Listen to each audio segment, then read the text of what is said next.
Even before the opening bell in New York, Thursday looked like a grim day for some of the giants of global banking. But few expected the barrage of bad news that soon hit on both sides of the Atlantic, a rat-a-tat-tat of job cuts, scandal and financial worry that sent bank shares tumbling and left many investors wondering just where or when the pain would end. It began in Germany, where long-struggling Commerzbank AG unveiled yet another plan to regain its footing, this time by cutting 1 in 5 of its employees.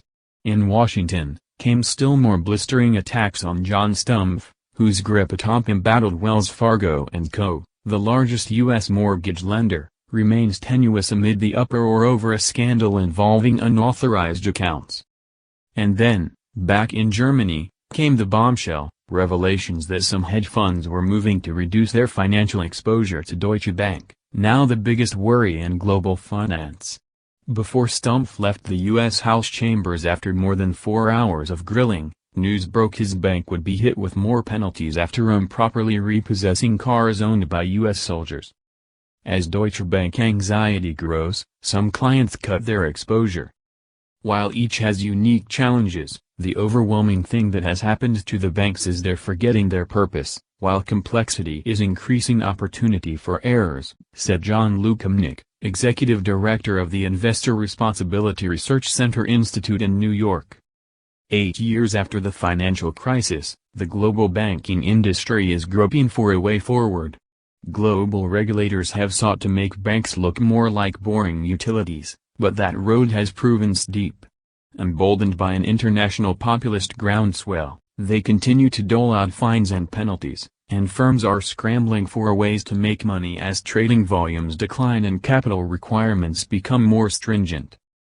The 38-company Bloomberg Europe Banks and Financial Services Index has tumbled 24% this year, while the KBW Bank Index of 24 U.S. lenders has slid 4.6%, led by Wells Fargo's 18% decline. In the past 10 days, Stumpf has agreed to forego $41 million in compensation, and an advisor to Turkish President Recep Tayyip Erdogan glibly suggested on Twitter that Turkey buy Deutsche Bank as its market value fell by more than half this year.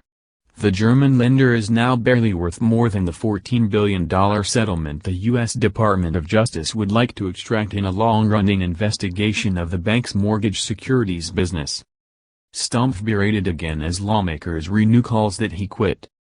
Commerzbank Chief Executive Officer Martin Zielke announced plans Thursday to eliminate 9,600 jobs, leaving it no bigger than it was before its 2008 acquisition of Dresdner Bank.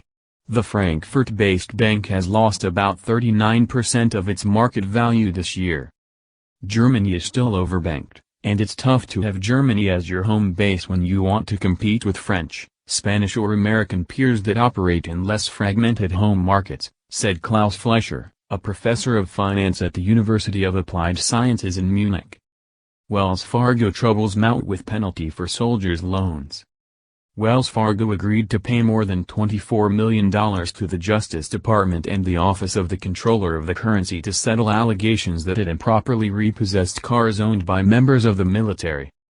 "I don't personally see how you survive," Representative Denny Heck, a Washington Democrat, told Stumpf Thursday as the 63-year-old CEO testified before the House Financial Services Committee.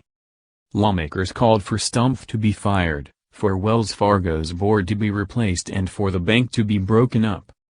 Commerzbank plans to cut jobs, suspend dividend and CEO overhaul. "Your problem is coming," Representative Mike Capuano, a Massachusetts Democrat, told Stumpf at the hearings. "You think today is tough? It's coming. When the prosecutors get a hold of you, you're going to have a lot of fun." As the hearing was underway, news broke that some of Deutsche Bank's clients were said to be reducing their collateral on trades, sending its New York-listed shares down as much as 9.1%.